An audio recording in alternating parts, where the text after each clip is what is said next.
Starting जब से आया है, हाँ जी। एंटरप्रेन्योरशिप का क्रेज बहुत ज़्यादा बढ़ गया है। हाँ, ये तो है। मेनली लोग सोच रहे हैं भाई करना तो एंटरप्रेन्योरशिप है, जॉब नहीं करना। हाँ तो जी। उसको लेके आप क्या बोलना चाहोगे? बट आज के टाइम पे देखा जाता है तो एक हर फील्ड में टेक का बहुत बड़ा इम्पोर्टेंस है। हाँ तो जी। आपने उस टेक को कैसे इन्वॉल्व करा है अपने बिज़नेस अभी तक जो मेरी कंपनी में मैंने फंडिंग उठाई है, वो सिर्फ़ 30 लाख में? उठाई है, और जिसमें मेरी कंपनी की वैल्यूएशन 30 करोड़ की है अभी। ओके, कुछ स्टेप्स होते हैं जी। कि ये स्टेप पहला होना चाहिए, फिर ये लो, फिर ये लो, ये लो। हाँ तो जी। एक बडिंग एंटरप्रेन्योर जो स्टार्ट करना चाहते हैं, उसको कुछ स्टेप्स में आप बताना चाहो कि पहले ये करो, ये करो, ये करो, तो वो क्या होगा? जैसे आप अपने फंडिंग की बात बोली, तो यहाँ से मेरे पास 2 क्वेश्चन हैं। हाँ जी। पहला क्वेश्चन तो ये है कि मेनली लोग जैसे ही स्टार्ट करते हैं, हाँ जी। उनको लगता है भाई मेरे पास आइडिया आ गया, मेरे को फंडिंग मिलेगी, मैं लग जाऊँगा। हाँ जी। क्या ये रियल है तुरंत फंडिंग मिल जाती है या आपको स्टार्टिंग में क्या-क्या चैलेंजेज़ आए, आपने उनको कैसे ओवरकम करा? अ, स्टार्टिंग में चैलेंजेस तो बहुत आए। मिथ भी बोल सकते हैं, मेरे लोग बोलते हैं भाई लोन तो लेना ही नहीं चाहिए। हाँ जी। But as a business owner कभी-कभी लोन्स बहुत ज़्यादा प्रॉफिटेबल होते हैं। हाँ जी। तो उनका जो मिथ है, उसको आप कैसे बस्ट करते हो? बहुत सारे लोगों का थिंकिंग होता है भाई लोन तो लेना ही नहीं है, लोन बर्बाद कर देती हाँ है। जी। बस यही है कि आप अगर जो चाहते हैं वो करिए, बस।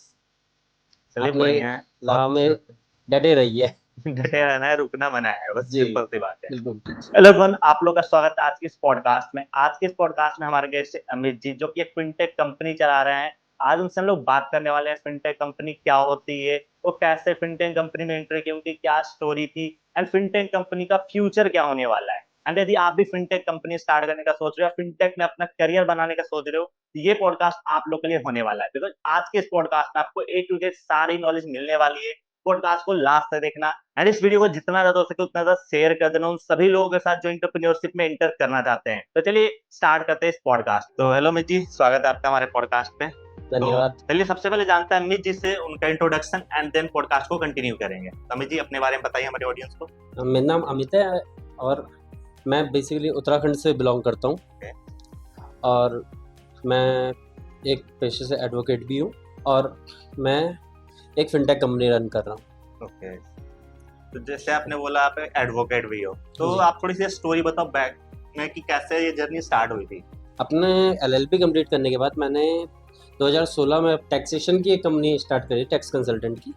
एंड उसके बाद मैंने उसको ही एक ब्रांच ओपन करने के लिए न्यू डेरी हमारे उत्तराखंड में एक ब्रांच ओपन करी।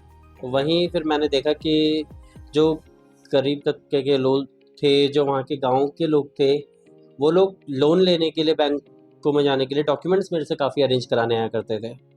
तो उन डॉक्यूमेंट्स अरेंज कराने के बाद भी वो लोगों के लोन नहीं हो पा रहे थे। तो इससे उनको काफ़ी प्रॉब्लम होती थी, वो अपने बिज़नेस दुकान को कुछ अपग्रेड नहीं कर पा रहे थे। तो वहीं मेरे को लगा कि यहाँ पे कुछ इन लोगों के लिए कुछ करना चाहिए। तो यहीं से शुरुआत होती है पैसाफिन की। तो यहाँ पे मैंने एक फाइनेंस कंपनी स्टार्ट करी अपनी, जिस पे लोगों को कम से कम डॉक्यूमेंट्स में लोन प्राप्त हो पाए, और जिसका भुगतान वो ईज़िली कर पाएँ। जैसे आपने बोला आपने एक फाइनेंस कंपनी स्टार्ट की जो लोगों हाँ को जी। लोन देती थी। बट आज के टाइम पे देखा जाता है तो एक हर फील्ड में टेक का बहुत बड़ा इंपॉर्टेंस है। हाँ तो जी। आपने उस टेक को कैसे इन्वॉल्व करा इस अपने बिजनेस में? टेक के लिए हमने एक बाहर से पहले कंपनी हायर करी, दिल्ली की कंपनी है। तो हमने उनसे उनका एक सॉफ्टवेयर लिया है फाइनेंस के लिए, जिस पे हम अपना पूरा day to day working manage करते हैं। ओके, और उसके बाद फिर हमने अपनी टीम को उसमें सिखाया, अपने जो कस्टमर्स थे थोड़ा बहुत उनको भी अवेयर करा उसके बारे में। तो उससे काफ़ी लोगों को मदद मिली, क्योंकि डॉक्यूमेंट्स कम अरेंज होने लगे, डॉक्यूमेंट्स उन्हें कम लाने पड़े, तो इससे उनको लोन भी ईजिली मिलने लगा। जैसे mainly three mainly tier two and tier three cities की बात करें तो मेन लोगों को ये भी डाउट होता है कि भाई फिनटेक होता क्या है। जैसे हमें तो पता है फिनटेक क्या होता है, तो एक नॉर्मल पर्सन जिसको नहीं पता उसको आप 2 सेंटेंस 3 सेंटेंस में बताओ फिनटेक होता क्या है। फिनटेक एक ऑनलाइन एप्लीकेशन है, जिसके थ्रू लोग घर बैठे लोन प्राप्त कर सकते हैं, जिसके लिए उन्हें कहीं बैंक में या किसी कंपनी में जाने की ज़रूरत नहीं है। वो अपने फ़ोन से ही लोन अप्लाई कर सकते हैं और लोन की सुविधा प्राप्त कर सकते हैं। मतलब कि जब हम लोग फाइनेंशियल सर्विसेज को टेक के साथ मर्ज कर दे तो फिनटेक हाँ, कंपनी हो गई। फिनटेक होगी। तो जैसे आपने बोला पैसा फिन स्टार्ट हो, तो पैसा फिन के पीछे क्या मोटिव था कि पैसा फिन जैसे आपने बताया कि उनको लोन्स नहीं मिल रहे थे, हाँ जी। तो ये सिर्फ एक लौता कारण था या कोई और भी रीजन था कि भाई मेरे को फ्यूचर गोल्स इतने दिख रहे हैं, तो वो चीजें क्या थी? नहीं, फाइनेंस सेक्टर में मुझे ग्रोथ काफ़ी पहले से मैं सोच ही रहा था। फिर मुझे जब ऐसा एक स्पेस दिखा कि लोगों को लोन नहीं मिल पा रहे हैं और डॉक्यूमेंट्स की कमी हो रही, डॉक्यूमेंट्स बहुत ज़्यादा मांग रहे हैं बैंक्स, और काफ़ी लंबा प्रोसेस करने के बाद उनके लोन नहीं हो पा रहे हैं, जैसे कभी कभी महीना खींच देते थे। तो वो सब चीज़ को मैंने शॉर्ट करने की कोशिश करी है अपने फिनटेक में, ओके। और अभी तो लोग इसका लाभ उठा ही रहे हैं। अभी जी। करंटली आप कितने लोगों को हेल्प कर चुके हो लोन्स प्रोवाइड करके? अभी हम अपने उत्तराखंड में 1000 प्लस तक पहुंच गए हैं, 500 से 1000 लोगों के बीच में हम पहुंच चुके हैं। ओके, और आगे that's हम अभी देख रहे हैं कि उत्तराखंड में और ब्रांचेस अपनी ओपन करने की, Okay. एंड उसके बाद हम ऑल इंडिया बेस पे वर्क करने की सोच रहे हैं। good. जैसे स्टार्टिंग में मेनली फर्स्ट जो कस्टमर्स होते हैं हाँ जी। उनको एक्वायर करना सबसे मुश्किल होता है, हाँ जी। तो उनको आपने कैसे एक्वायर करा था? उनको एक्वायर करने के लिए हम लोग क्या करते हैं कि जो हमारा स्टाफ होता है, फील्ड स्टाफ, हम उनको लोकल सिटी के हिसाब से हायर करते हैं। जिस भी सिटी में हमारी ब्रांच ओपन होती है, हम वहीं का एक स्टाफ हायर करते हैं। ओके। एंड उसको पता होता है कि यहाँ के लोग कैसे हैं, लोन्स दे पाएंगे या लोन्स लेने के लिए किनको नीड है, तो हम पहले लोकल स्टाफ को वहाँ पे हायर करते हैं। तो वो हमें वहाँ से पूरी एक इन्फॉर्मेशन रिसर्च करके दे देता है, एंड उसके बेस में हम आगे वर्किंग करते हैं। जैसे आपने पैसा फिन स्टार्ट करा, हाँ तो जी। इसको आप आने वाले टाइम पे 2 से 3 साल बाद या 5 साल बाद इसको कहाँ पे देख रहे हैं? फ्यूचर गोल्स क्या हैं इसको लेकर? मैं अभी इसको एक फिनटेक कंपनी के तरीके से रन कर रहा हूँ, और आगे आने वाले सालों में मैं सोच रहा हूँ कि मैं इसको एक बैंक की तरह कन्वर्ट करूँ, ओके। एक स्मॉल फाइनेंस बैंक में, एंड आगे चल के हम इसे एक बड़े लेवल में करें, ताकि ज़्यादा जी। ज़्यादा लोगों को और हेल्प कर ज़्यादा पाएं। से ज़्यादा लोगों को हेल्प कर पाएँ। Okay, that's good. एक और जैसे कि मेनली लोग अभी के टाइम पे आप देख रहे होगे तो थोड़ा सा यानी कि शार्क टैंक जब से आया है, हाँ जी। एंटरप्रेन्योरशिप का क्रेज बहुत ज़्यादा बढ़ गया है। हाँ, ये तो। मेनली लोग सोच रहे हैं भाई करना तो एंटरप्रेन्योरशिप है, जॉब नहीं करना। हाँ तो जी। उसको लेके आप क्या बोलना चाहोगे? नहीं, एंटरप्रेन्योरशिप मैं बोलूँगा कि अच्छा है आज के डेट में, बट लेकिन एक रिस्क लेने की क्षमता चाहिए। बिजनेस करने के लिए जिस पे रिस्क लेने की क्षमता है, बिल्कुल। वही एंटरप्रेन्योरशिप में आ सकता है, और उसके लिए उसे पूरी रिसर्च करनी चाहिए। ऐसी नहीं कि कोई भी एंटरप्रेन्योरशिप में घुस जाए और बिना रिसर्च के, इसीलिए बहुत से अभी हम देखते हैं कि स्टार्टअप्स आते हैं एंड फिर क्लोज हो जाते हैं। तो वो सब चीज़ के लिए थोड़ा सा पहले एक रिस्क लेने की क्षमता और रिसर्च प्रॉपर ये होनी चाहिए। बिल्कुल। जैसे हमने भी बहुत सारे आइडियाज देखे होते हैं बचपन में, जी। बट एक बहुत बड़ी प्रॉब्लम आती है स्टार्टिंग में, और फिनटेक कंपनी तो और डेफिनेटली आई होगी, हाँ एक जी। फाइनेंस की। हाँ जी। तो वो आप स्टार्टिंग के जो फंड्स थे वो जी। आपने कैसे कलेक्ट करे थे? स्टार्टिंग के फंड्स मैंने कुछ तो पहले मेरे पे अपनी सेविंग्स थी, ओके। मैंने उससे स्टार्ट करा। फिर आगे जो मैं अभी बता ही रहा हूँ कि मैं टैक्सेशन का भी काम करता हूँ, तो उसके थ्रू भी मेरे जो क्लाइंट्स हैं कुछ मैंने उनसे हेल्प ली, एंड उसके बाद हमने इसको वर्किंग करते करते सोन अब हम फंडिंग्स में आ गए। ओके। जस्ट फॉर एग्जांपल कोई बंदा है जो अभी जस्ट ग्रेजुएट हुआ या अपनी पढ़ाई कंप्लीट कर चुका हाँ है, जी। अब उसको अपना कुछ स्टार्टअप में ही करना है, हाँ जी। तो उसके लिए आप क्या बोलोगे? पहले उसको डायरेक्टली स्टार्टअप करना चाहिए या पहले उसको ट्राई करना चाहिए, जॉब वगैरह करनी चाहिए, एक्सपीरियंस लेना चाहिए, तो करना चाहिए? मैं पहले यही कहना चाहूँगा कि थोड़ा सा वो जॉब करके एक पहले एनवायरनमेंट सीख जाए, और उसके बाद वो अपने बिजनेस में साथ ही साथ लेकिन रिसर्च भी करे अपने बिजनेस के लिए, अपने आइडिया के लिए, एंड उसके बाद उसे जब लगता है कि हाँ मैं अब इस चीज़ के लिए प्रिपेयर हूँ, देन उसको स्टार्ट करना चाहिए। क्योंकि मेरे भी बहुत सारे फ्रेंड्स थे जिन्होंने काफी सारे आइडियाज लिए हैं, उसमें पैसे भी लगाए, बट फिर एजुकेशन पार्ट में मिस कर जाते हैं कि भाई मार्केट में उसका ट्रेंड ही नहीं रहा, खत्म हो गया। जी। तो वो चीजें इंपॉर्टेंट है, रिसर्च करना। कॉल्स होते हैं फिनटेक कंपनीज के, हाँ जी। बहुत ही इरिटेट कर देते हैं। जी। तो आप अपनी कंपनी में उसको किस तरीके से रखोगे कि वो नेचुरल लगे? मतलब जैसे कि अभी कुछ नाम तो नहीं लूंगा, बट 2-3 कंपनीज के हमने ट्रायल करे थे, जी। उनके फॉर्म्स फिल करे थे, जी। उन्होंने इतने कॉल्स करे, इरिटेट कर दिया। तो हाँ जी। आपकी कंपनी भी उस तरह से इरिटेट करती है या सिंपल वे में इस चीज को रखती है? नहीं, हमारी कंपनी अभी इस चीज़ के लिए सिर्फ मैसेजेस का प्रयोग करते हैं। कॉलिंग हम सिर्फ एक बार करते हैं कि आपने इसमें ट्राई किया था, उसके बाद हम सिर्फ मैसेजेस करके एक उनको रिमाइंडर के तौर पे ओके। करते हैं कि जिससे वो उनको एक रिमाइंड रहे कि कभी भी नीड हो तो वो हमारे ऐप के थ्रू लोन्स ले सकते हैं। बिल्कुल बिल्कुल जी। जैसे कि मिल एंटरप्रेन्योर्स को एक और बहुत बड़ी प्रॉब्लम आती है, हाँ जी। उसकी है स्टार्टिंग में टीम को हायर करना।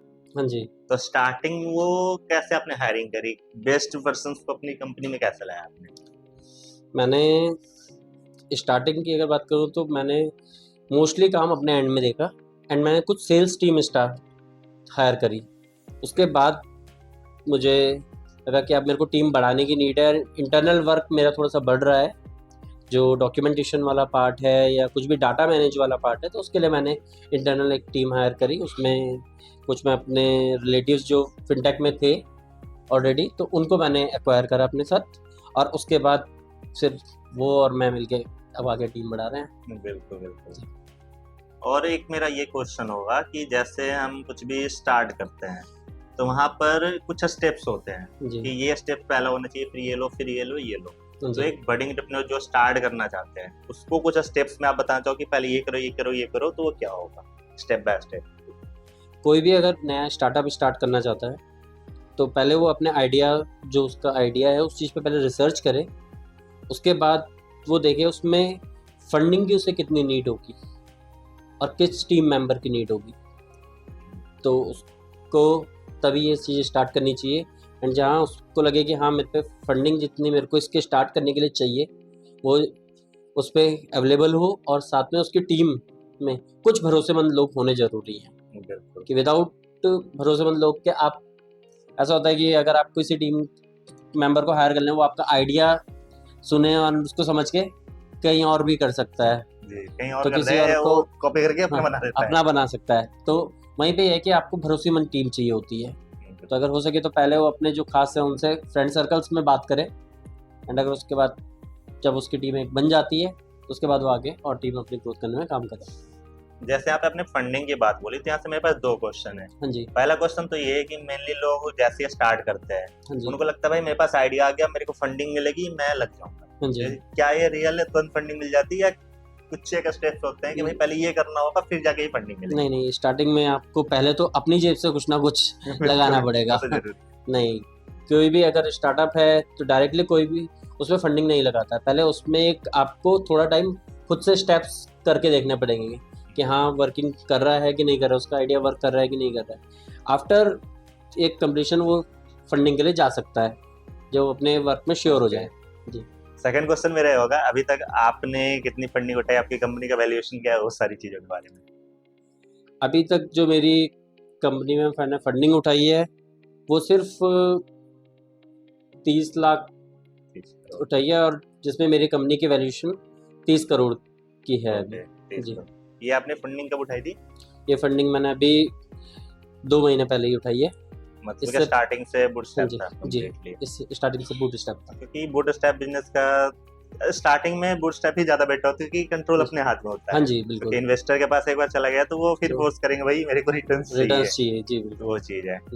और अभी मेरा एक और क्वेश्चन होगा यहाँ पर से कि जस्ट फॉर एग्जांपल किसी को, अभी जैसे आप फिनटेक कंपनी स्टार्ट कर रहे हो, हाँ जी, कोई और बंदा भी है जो सामने सोच रहा है, तो आपको क्या फ्यूचर प्रेडिक्शंस दिख रही है कि इसका क्या हो सकता है, ग्रोथ परसेंटेज वगैरह, यदि कुछ डाटा आपके पास हो तो?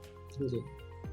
इसमें अगर कोई फिनटेक कंपनी अपनी ओपन करना चाहता है तो इसमें पहले वो अपने रिसर्च प्रॉपर करे, और ग्रोथ है बट ये अगर आप प्रॉपरली मैनेज कर पा रहे हैं, क्योंकि आपको आगे कस्टमर्स के बहुत चैलेंज आने वाले हैं।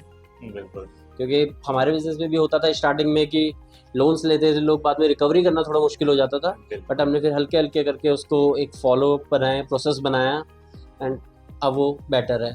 तो वही चीज़ है कि अगर कोई भी नया स्टार्टअप फिनटेक में आना चाहता है तो वो पहले अपने रिसर्च प्रॉपर करे, एंड देन उसके बाद पूरे स्टेप्स जो हैं उसके कि रिकवरी कैसे करनी है या कोई भी विदाउट प्रोसेस वो वर्क ना करे उसमें। एंड अगर मैं ग्रोथ की बात करूँ तो ग्रोथ तो बहुत है, ग्रोथ बहुत होता है डेफिनेटली। जस्ट फॉर एग्जांपल मैं फिनटेक नहीं, जस्ट फॉर एग्जांपल फिनटेक से बिल्कुल डिफरेंट, मतलब जैसे अभी लोकल लेवल पे आप जैसे फिनटेक कंपनी को सिर्फ लोन कंपनी की बात करते हैं तो लोन कंपनी में काफी चीजें दिखती है, आपने बोले कि रिकवरी करने में दिक्कत होती है। जस्ट फॉर एग्जांपल मेरे पास 100 कस्टमर्स, 100 में से 10 लोगों ने अटक रखा है, हमारा स्टार्टअप अभी है, तो उसको स्टार्टिंग में तो आपको भी ये फेस करा होगा, तो उसको कैसे आपने ओवरकम करा था स्टार्टिंग फेज में? मैंने स्टार्टिंग में जब मेरे को ये चीज़ प्रॉब्लम्स आने लगी रिकवरी में, तो मैंने इसको मंथली क्लोज, हमारा एक होता है फिनटेक में कि हम मंथली एक क्लोज करते हैं कि हमारे जो भी लोन्स हमने मंथ के एंड में क्लोजिंग करनी है, बट मैंने इसको फिर वीकली क्लोजिंग में लेके आया हूँ, 15 डेज क्लोजिंग में लेके आया हूँ कि आप इसे वीक में ही क्लोज करो। कस्टमर अगर आपको बोल रहा है कि मैं कल देता हूँ, परसों देता हूँ, नहीं, आपको इसी वीक के अंदर वो कंप्लीट करना है, एंड अपनी टीम को थोड़ा सा प्रेशर करेंगे तो बिल्कुल कर। ओके। बाकी जैसे स्टार्टिंग आपने चैलेंजेस वगैरह की बात करी, तो आपको स्टार्टिंग में क्या क्या चैलेंजेज आए, आपने उनको कैसे ओवरकम करा? स्टार्टिंग में चैलेंजेस तो बहुत आए, थोड़ा सा फंडिंग से लेके डॉक्यूमेंटेशंस जो हो रही थी, डेटा मैनेजमेंट से लेके, तो इन सब के लिए मैंने फिर वही टीम एक हायर करनी स्टार्ट करी, जो मैं अकेले कर रहा था पहले।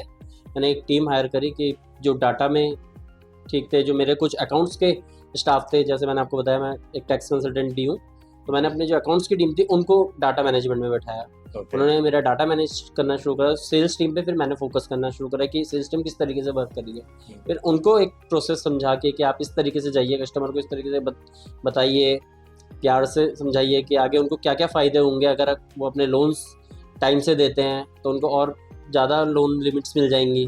तो इस तरीके से ये सारी चीज़ें से हम ओवरकम हुए। ओके, एक और बहुत ही मिथ भी बोल सकते हैं, मेरे लोग बोलते हैं भाई लोन तो लेना ही नहीं चाहिए। हाँ जी। But as a business owner कभी कभी लोन्स बहुत ज़्यादा प्रॉफिटेबल होते हैं। हाँ जी। तो उनका जो मिथ है उसको आप कैसे बस्ट करते हो? बहुत सारे लोगों का थिंकिंग होता है भाई लोन तो लेना ही नहीं है, लोन बर्बाद कर देती है। हाँ जी। नहीं, देखिए सर, ज़रूरत जो होती है वो लोन लेने पे मजबूर करती है, ठीक है। दूसरी चीज़ है कि लोन से आपके जो कुछ भी नीड्स हैं वो इजी वे में हो जाती है। अगर आपको एक कार चाहिए, अगर आप डायरेक्टली कार लेने जाएंगे आपको 6-7 लाख की मिनिमम एक कार मिलेगी, लेकिन आप लोन के थ्रू देंगे तो आप स्टेप बाय स्टेप उसे दे सकते हैं ईएमआई के तौर पे, तो आपको एकदम बर्डन नहीं पड़ता इन चीज़ों में। तो उसके बेनिफिट्स भी हैं। मेन डिपेंड करता है कि आप उसको कैसे देख रहे हो, आपका रेकरिंग कितना, वो आपका व्यू है कि आप उसको किस तरीके से देख रहे हैं। वो इनकम सोर्स है, जैसे आपका इनकम सोर्स सही है, आप उसको रीपे कर पा रहे हो, then loan is good, but यदि नहीं कर पा रहे हो तो लोन इज बैड, कोई बात नहीं। ये बाकी एक लास्ट को एक एडवाइस अपने यंग एंटरप्रेन्योर्स को जो ग्रेजुएशन करे या स्टूडेंट्स हैं, कुछ भी स्टार्टअप करना चाहते हैं, तो उनके लिए आप फाइनल एडवाइस क्या होगी? बस यही है कि आप अगर जो चाहते हैं वो करिए, बस। चलिए बढ़िया है, राह में डटे रहिए। डटे रहना है, रुकना मना है, बस सिंपल सी बात है। बिल्कुल। आई होप गाइस आपको पॉडकास्ट बहुत अमेजिंग लगा, बहुत चीजें आपको पसंद आई होगी। बट यदि आपके माइंड में कुछ भी डाउट है, कुछ भी क्वेश्चंस हैं, तो कमेंट सेक्शन में जरूर बताना। हम लोग ट्राई करेंगे जितना ज्यादा हो सके आपके कमेंट्स के रिप्लाई करने का, एंड ये वीडियो जितना ज्यादा हो सके शेयर भी करना। बाकी मैं आपसे बताऊं नेक्स्ट पॉडकास्ट में आप किस गेस्ट को देखना चाहते हो वो भी आप कमेंट में बता सकते हो, ट्राई करेंगे उनको लाने का। बाकी थैंक्स फॉर वॉचिंग गाइस, मिलते हैं नेक्स्ट पॉडकास्ट।